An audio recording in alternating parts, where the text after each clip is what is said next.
युवा आईपीएस की दुर्घटना से बड़े बड़े सवाल खड़े हो रहे हैं। जिस सवाल को हमने कल खड़ा किया था, दागा था, वह सवाल उनके परिवार ने भी किया है। मेरे ख्याल से सबसे पहले इस तरह के सवाल हमने खड़े किए थे कर्नाटक राज्य पर और देश के लिए। आईपीएस भारतीय पुलिस सेवा का अफसर हर्षवर्धन सिंह 26 साल की उम्र पूरा किया और जैसे ही ज्वाइनिंग करने जा रहा था, मात्र 10 किलोमीटर दूर ही हासन, जहां ज्वाइनिंग स्थल था, 10 किलोमीटर पहले ही मृत्यु खड़ी थी, मुंह बाए खड़ी थी और उसे लील गई। कुछ देखा नहीं, कुछ किया नहीं, हसरत धरी की धरी रह गई। लेकिन सवाल जो खड़े हो रहे हैं, इसका जवाब कौन देगा? क्या कर्नाटक का गृह मंत्रालय देगा या भारत सरकार का गृह मंत्रालय? भले ही कर्नाटक कैडर मिला था उस लड़के को, लेकिन वह नौकर किसके हैं?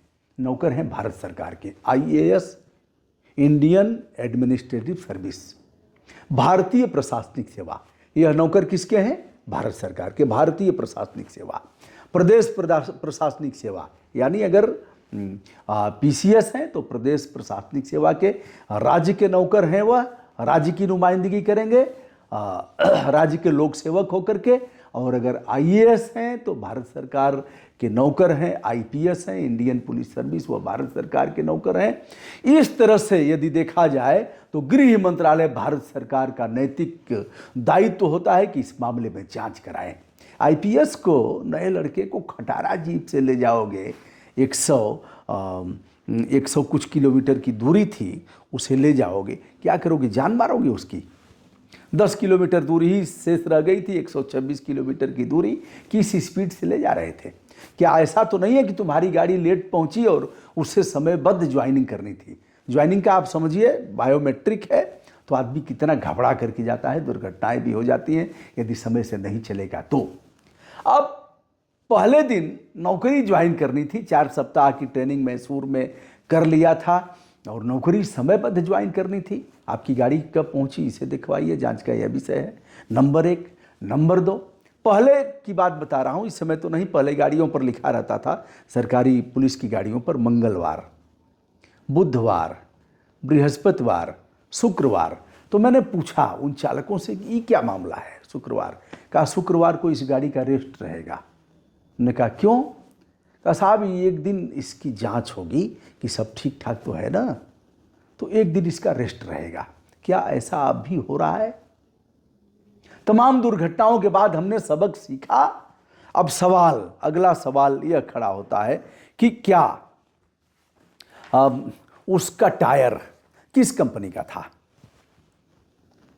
टायर कब भ्रष्ट हुआ था, कब ट्यूब पंचर हुआ था, यह भी जांच का विषय है। इसका जांच, अगर कई बार पंचर हुआ है, और सड़क कैसी थी तुम्हारी, यह भी जांच का विषय है। गाड़ी कितनी पुरानी थी, कब लिया गया था, यह भी जांच का विषय है। गाड़ियों में लोग घोटाला करते रहते हैं, तमाम देखा है आपने, बड़े बड़े जो लड़ाकू विमान से लेकर के और ऐसी गाड़ियों में भी घोटाला करते हैं। बाइक खरीदी जाती है, उसमें भी घोटाला होता है। कुछ मार्केट में दाम कुछ है और कोटेशन उसका कुछ रहेगा। कौन करेगा? क्या उखाड़ेंगे? बड़े ताकतवर लोग हैं, आप बोल करके, चिल्ला करके, और बहुत चिल्लाएंगे तो लटकवा दिया जाएगा। अब किस टाइम उन्हें अपना योगदान करना था, यह भी है। गाड़ी की स्पीड क्या थी, यह भी है। अब चलिए, जहाज से, वायुयान से युवा आईपीएस हर्षवर्धन का पार्थिव शरीर मैसूर से, कर्नाटक से पहुंचाया गया पटना। कुछ लोग इकट्ठे होते हैं और फिर जब तक सूरज चांद रहेगा, हर्षवर्धन तेरा नाम रहेगा, हर्षवर्धन अमर रहे, अमर रहे, अमर रहे, कुछ लोगों ने नारा लगाया। इस तरह का गमगीन आंखों से अंतिम विदाई दिया।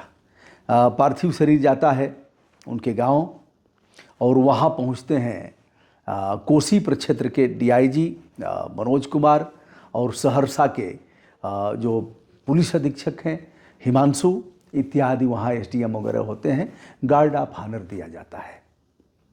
तिरंगे में लिपटा हुआ शव युवा आईपीएस हर्षवर्धन का जब पहुंचता है गांव तो दहाड़ मार करके गांव वाले रोते हैं। भले ही बाप एसडीएम रहे हों, गांव से आना जाना कम रहा हो, एसडीएम वह रहे हैं मध्य प्रदेश में, लेकिन गांव जब भी जाते थे तो लोगों से मिलना जुलना होता था। होली दीपावली जब भी कभी अवसर मिलता था, कुछ दिन पहले ही ट्रेनिंग में जाने से पहले यह युवा आईपीएस भी गांव में गया था, लोगों का चरण छू करके प्रणाम किया था, छोटे बड़े सभी लोगों से आशीर्वाद लिया था और कहा था अब मैं जा रहा हूं देश की सेवा करने के लिए।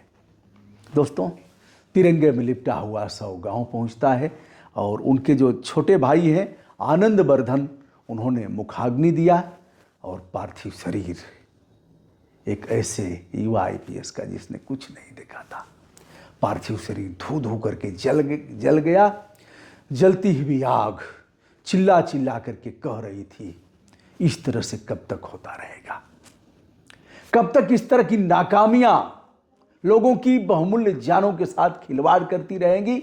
चाहे वह प्रशासनिक सेवा, पुलिस सेवा के हों या आम आदमी, जीवन सभी का बहुमूल्य है।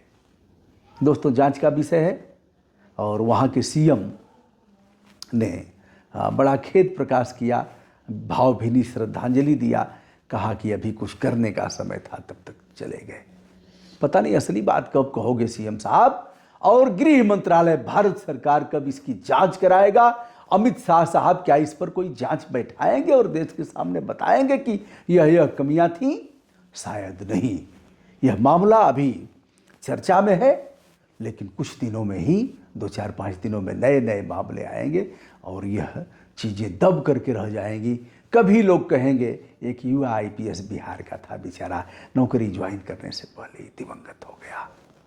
दोस्तों, भारी मन से इस वीडियो को कर रहा हूं और देखता हूं, इस मामले में लिखा पढ़ी भी करूंगा, उसे भी आपके समक्ष बताऊंगा, रखूंगा और पूछूंगा कि इस पर हुआ क्या। दोस्तों, मैं हूं ब्रजभूषण दुबे, संपूर्ण आदर के साथ आप सभी तक अपना प्रणाम निवेदित करते हुए चाहूँगा कि आप अपनी राय इस पर दें, आपके कमेंट इस पर जरूर आएँ, जिसे हम संपूर्ण आदर के साथ ग्राह्य करेंगे। नमस्कार, शुभकामना।